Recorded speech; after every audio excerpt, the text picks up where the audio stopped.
नमस्कार। हमारा आज का विषय है credit control by RBI, RBI द्वारा साख नियंत्रण। जो प्रीवियस लेक्चर हुआ था उसमें हमने पढ़ा था कि आरबीआई की कार्य क्या है, आरबीआई की भूमिका क्या है, आरबीआई का गवर्नर, आरबीआई की स्थापना, इन सब चीज़ों को लेकर हमने चर्चा की थी और ये बात की थी कि आरबीआई का एक बहुत ही महत्वपूर्ण काम होता है साख का नियंत्रण करना। आज हम पढ़ेंगे कि किस किस मेथड से आरबीआई साख को नियंत्रित करता है।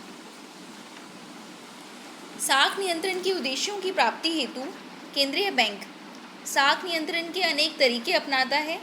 इन्हें दो श्रेणियों में बांटा गया है। जब हमें साख नियंत्रण के उद्देश्य को प्राप्त करना है तो केंद्रीय बैंक दो तरीके अपनाएगा। पहला है परिमाणात्मक विधि।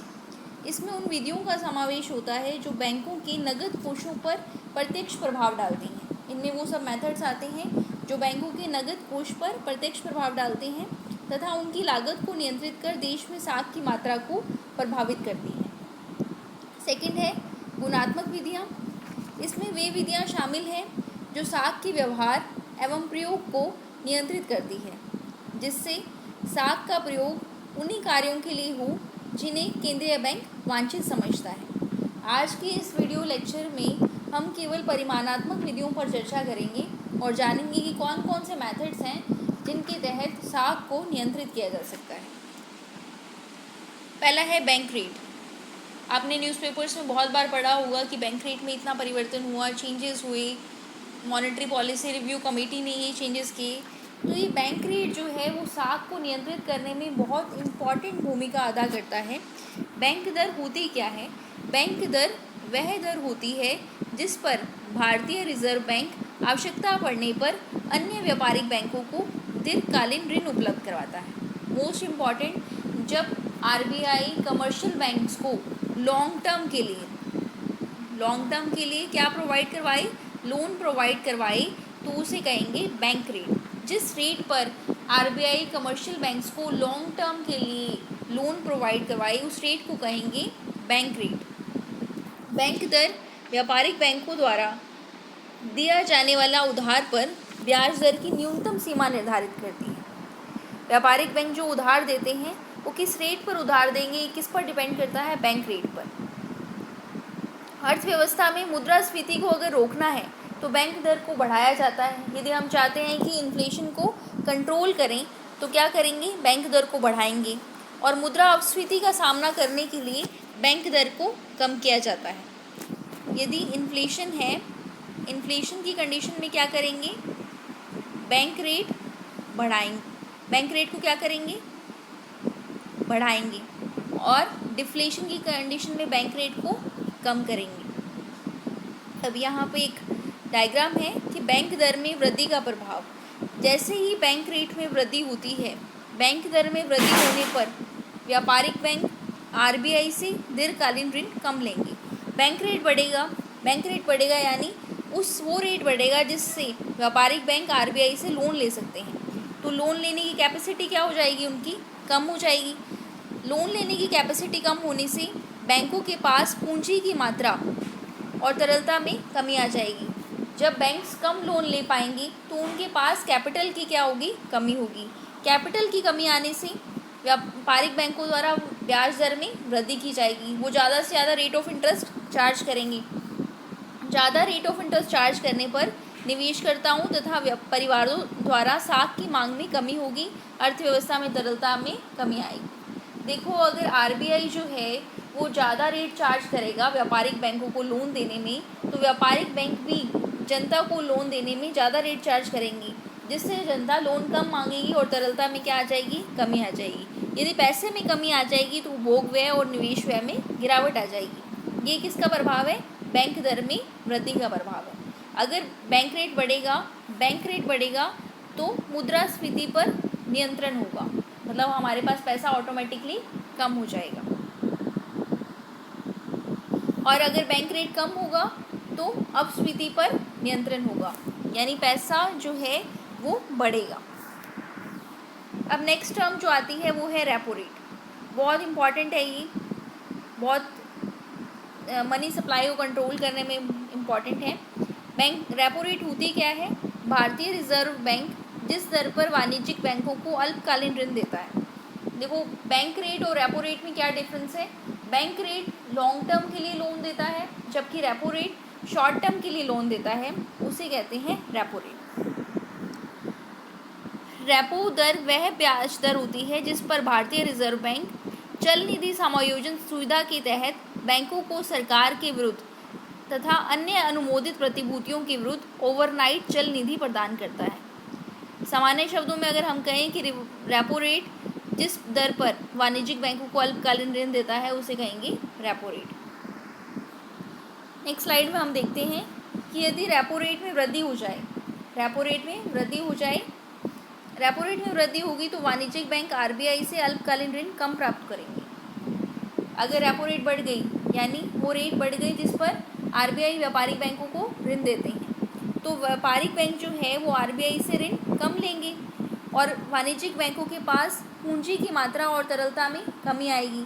यदि वाणिज्यिक बैंकों के पास पूंजी की मात्रा और तरलता में कमी आती है तो क्या होगा? व्यापारिक बैंकों द्वारा ब्याज दर में वृद्धि होगी। व्यापारिक बैंकों द्वारा ब्याज दर में वृद्धि होने पर क्या होगा? निवेशकर्ताओं तथा परिवारों द्वारा साख की मांग में कमी आएगी, पैसे की कम मांग करेंगी और अर्थव्यवस्था में तरलता में कमी आएगी। इससे उपभोग व्यय और निवेश व्यय में गिरावट आएगी। इससे जो उपभोग व्यय होता है और निवेश व्यय है वो गिरावट आएगी और समग्र मांग में कमी आएगी। वस्तुओं और सेवाओं की कीमतों में कमी होगी, मुद्रास्फीति पर नियंत्रण लगेगा। तो ये अब कई बार क्वेश्चन एग्जाम में डायरेक्टली पूछा जाता है कि रेपो रेट में वृद्धि पर मुद्रास्फीति बढ़ती है, मुद्रास्फीति कम होती है, मुद्रास्फीति पर कोई प्रभाव नहीं होता। तो रेपो रेट में यदि वृद्धि होती है तो मुद्रास्फीति पर नियंत्रण लगता है, क्योंकि रेपो रेट में वृद्धि होने पर व्यापारिक बैंक आरबीआई से कम लोन लेंगे। व्यापारिक बैंक आरबीआई से कम लोन लेंगे तो वो जनता जो है व्यापारिक बैंकों से कम लोन लेगी, जनता व्यापारिक बैंकों से कम लोन लेगी, दैट मीन्स जनता के पास पैसों की कमी आएगी और निवेश मांग, उपभोग व्यय मांग कम करेंगी, मुद्रास्फीति पर नियंत्रण लगेगा। नेक्स्ट हम देखते हैं कि रेपो दर में कमी का प्रभाव क्या होगा यदि रेपो रेट क्या हो गई? कम हो गई। रेपो रेट कम होने पर अब पहले आरबीआई जो है वो मान लीजिए कि 100 रुपये का अगर लोन लेते हैं हम तो 100 रुपये के लोन पर 4% चार्ज करता था। अब 100 रुपये के लोन लेने पर 2% चार्ज करेगा, 2% चार्ज करेगा तो हम लोन क्या लेंगे? ज़्यादा लेंगे। वही हालत व्यापारिक बैंकों की है कि अगर आरबीआई ने रेपो रेट कम कर दी तो लोन लेने की कैपेसिटी क्या हो जाएगी? बढ़ जाएगी। अगर उसके पास ज़्यादा पैसा होगा तो वो खुद भी क्या करेगा? व्यापारिक बैंकों द्वारा ब्याज की कमी की जाएगी, ब्याज दर की कमी करेंगे। यदि हमें पता चल गया कि व्यापारिक बैंक ने ब्याज दर की कमी की है तो जो लोग होंगे, निवेशकर्ता होंगे, परिवार होंगी, वो ज़्यादा से ज़्यादा पैसे की मांग करेंगे। अर्थव्यवस्था में तरलता की वृद्धि होगी। अर्थव्यवस्था में तरलता बढ़ेगी, पैसा बढ़ेगा तो उपभोग व्यय और निवेश व्यय में वृद्धि होगी। यदि जनता के पास पैसा आया तो उतना ही उपभोग व्यय करेंगी, निवेश व्यय करेंगी और समग्र मांग में वृद्धि आ जाएगी। वस्तुओं और सेवाओं की कीमतों में वृद्धि, मुद्रास्फीति पर नियंत्रण लगेगा। नेक्स्ट स्लाइड में हम देखते हैं कि रिवर्स रेपो रेट किसे कहते हैं।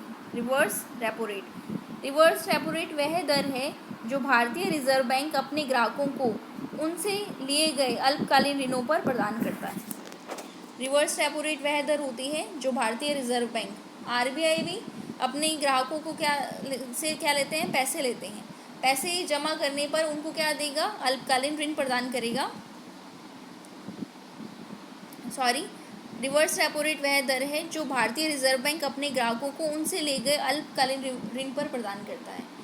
आरबीआई ने जो लोन लिया है अपने ग्राहकों से, उस लोन पर जो वो रेट ऑफ इंटरेस्ट देगा उन्हें, उसे कहते हैं reverse repo rate. Repo rate में वो चार्ज करता है, जबकि रिवर्स रेपो रेट में उनको लोन देने पर वो दूसरों को रेट ऑफ इंटरेस्ट देता है। अब देखिए, यदि रिवर्स रेपो रेट में वृद्धि हो जाए, रिवर्स रेपो रेट में वृद्धि होने पर वाणिज्यिक बैंक आरबीआई को अल्पकालीन ऋण अधिक मात्रा में उपलब्ध करवाएंगे। रिवर्स रेपो रेट बढ़ गई यानी आरबीआई जो है वो पैसा ज़्यादा देगा, अगर उसे लोन ज़्यादा देंगे हम तो व्यापारिक बैंक क्या करेंगे? ज़्यादा से ज़्यादा आरबीआई को ऋण प्रोवाइड करवाएंगे, जिससे व्यापारिक बैंकों के पास खुद के पास क्या होगी? तरलता की कमी आ जाएगी। पैसा कम हो जाएगा ज़्यादा से ज़्यादा लोन देंगे तो। पैसा कम होगा तो क्या करेंगे, ब्याज दर ज़्यादा चार्ज करेंगे। ब्याज दर ज़्यादा चार्ज करने पर निवेशकर्ताओं तथा परिवारों द्वारा साख की मांग में कमी होगी, तरलता में कमी आएगी। इससे उपभोग व्यय और निवेश व्यय में गिरावट होगी, समग्र मांग में कमी आ जाएगी।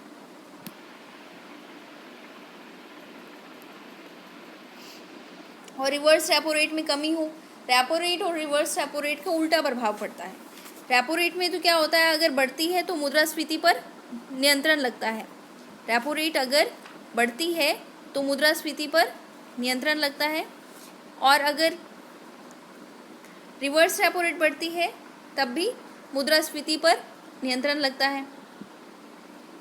रिवर्स रेपो रेट में कमी होगी तो क्या होगा, व्यापारिक बैंक आरबीआई को अल्पकालीन ऋण कम मात्रा में उपलब्ध करवाएंगे। वाणिज्यिक बैंकों के पास पूंजी की मात्रा तरलता में वृद्धि होगी। बाजार में तरलता बढ़ेगी, ब्याज दर में कमी होगी। निवेशकर्ता परिवारों द्वारा साख की मांग में वृद्धि, अर्थव्यवस्था में तरलता में वृद्धि होगी। पैसा बढ़ेगा तो अपस्फीति पर नियंत्रण लगेगा।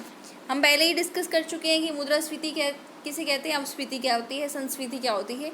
ये चीज़ें जो है मैंने पहले वाले लेक्चर्स में आपको सब बता रखा है।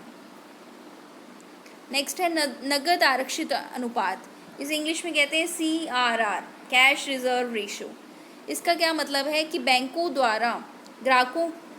को ग्राहकों द्वारा नकदी निकालने की स्थिति में पर्याप्त उपलब्धता सुनिश्चित करने के लिए अपनी कुल जमा का एक निश्चित प्रतिशत भारतीय रिजर्व बैंक के पास रखना होता है, जिसे CRR कहते हैं।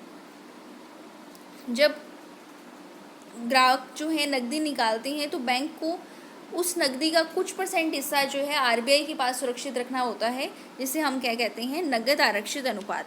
मान लीजिए कि बैंकों के पास जमा राशि 100 रुपये है और CRR बैंक ने जो है आरबीआई ने 4% डिसाइड कर रखा है, तो बैंकों के पास लोन देने की कैपेसिटी कितनी होगी, 96 रुपये होगी। 100 टोटल है, 4 रुपये कहाँ रखने होंगे CRR में, तो लोन देने की कैपेसिटी कितनी रह जाएगी, 96 रुपीज़ रह जाएगी। नेक्स्ट है कि यदि CRR में वृद्धि होती है तो वाणिज्यिक बैंकों को आरबीआई के पास पहले की तुलना में अधिक पूंजी रखनी होगी। वाणिज्यिक बैंकों की साख सृजन क्षमता में कमी आ जाएगी। अब कई बार ये क्वेश्चन आता है कि साख सृजन क्षमता किसकी होती है और साख नियंत्रण की एक्टिविटी कौन करता है, तो ये इंपॉर्टेंट है। अगर आपसे पूछा जाए कि साख नियंत्रण की गतिविधि किसके द्वारा की जाती है तो वो करता है आरबीआई, लेकिन क्रेडिट क्रिएशन, साख सृजन जो है वो करता है कमर्शियल बैंक। और वो कैसे करता है, जब हम कमर्शियल बैंक पढ़ेंगे तब डिस्कस करेंगे। साख सृजन क्षमता में कमी आएगी क्योंकि वो ज़्यादा पैसा किस में रखेगा, आरबीआई के पास रखेगा। बैंकों के पास तरलता में कमी होगी और ब्याज दर में क्या हो जाएगी, बढ़ोतरी हो जाएगी। नेक्स्ट है CRR में कमी का प्रभाव। नगद आरक्षित अनुपात CRR में कमी के प्रभाव कैसे पड़ेगा। वाणिज्यिक बैंकों को आरबीआई के पास पहले की तुलना में कम पूंजी रखनी पड़ती है। जो वाणिज्यिक बैंक है उनको आरबीआई के पास पहले की अपेक्षा कम पूंजी रखनी होगी, जिससे वाणिज्यिक बैंकों की साख सृजन क्षमता जो है वो बढ़ जाएगी। बैंकों के पास तरलता बढ़ेगी और ब्याज दर में कमी आ जाएगी। नेक्स्ट है व्यापारिक बैंकों को अपनी कुल जमा, इसे कहते हैं SLR, यहाँ टॉपिक का नाम है SLR, वैधानिक तरलता अनुपात, हिंदी में कहते हैं वैधानिक तरलता अनुपात। व्यापारिक बैंकों को अपनी कुल जमा का एक निश्चित प्रतिशत नगद में या स्वर्ण में या अल्पकालीन सरकारी प्रतिभूतियों में सुरक्षित रखना पड़ता है। जितनी भी उनके पास जमा है उसका कुछ % हिस्सा जो है या तो वो कैश के रूप में रखेंगे या स्वर्ण के रूप में या अल्पकालीन सरकारी प्रतिभूतियों के रूप में रखेंगे, जिसे हम कहते हैं SLR, वैधानिक तरलता अनुपात। जैसे मान लीजिए उनके पास 100 रुपये जमा राशि है तो SLR आरबीआई ने डिसाइड कर दी 19.5 है, तो लोगों के पास उनको फंड देने की कैपेसिटी कितनी होगी, 80.5, 19.5 खुद के पास रखना पड़ेगा।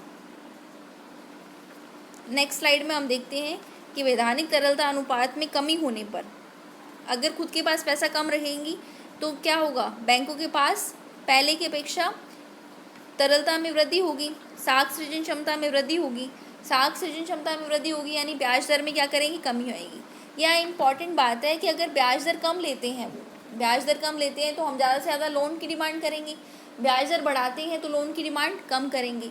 अगर ब्याज दर कम लेते हैं, लोन की डिमांड हम बढ़ाते हैं, इसका मतलब हमारे पास पैसा होगा तो हम मांग बढ़ाएंगे। ये आप दोबारा सुन लीजिए। SLR अगर कम होता है, SLR कम होने का मतलब बैंकों के पास एक जो अनुपात को नगद रूप में, स्वर्ण रूप में या अल्पकालीन सरकारी प्रतिभूतियों के रूप में रखना था, उसकी मात्रा कम होती है। यानी 100 में से पहले वो 20 रुपये जो है अपने पास रखते थे, अब 100 में से 10 रुपये अपने पास रखेंगे, तो लोन देने की कैपेसिटी कितनी हो जाएगी? 90 रुपये। 90 रुपये लोन देने की कैपेसिटी हो जाएगी, यानी उनके पास ज़्यादा पैसे हैं। अब वो ब्याज दर कम करेंगे। ब्याज दर कम करने से हम क्या करेंगे? ज़्यादा से ज़्यादा डिमांड करेंगे लोन की डिमांड ज़्यादा करेंगी, तो हमारे पास पैसा क्या हो जाएगा? तरलता बढ़ जाएगी। तरलता बढ़ने पर हम क्या करेंगे? डिमांड बढ़ाएंगे अपनी। तरलता बढ़ने पर हम क्या करेंगे? डिमांड बढ़ाएंगे।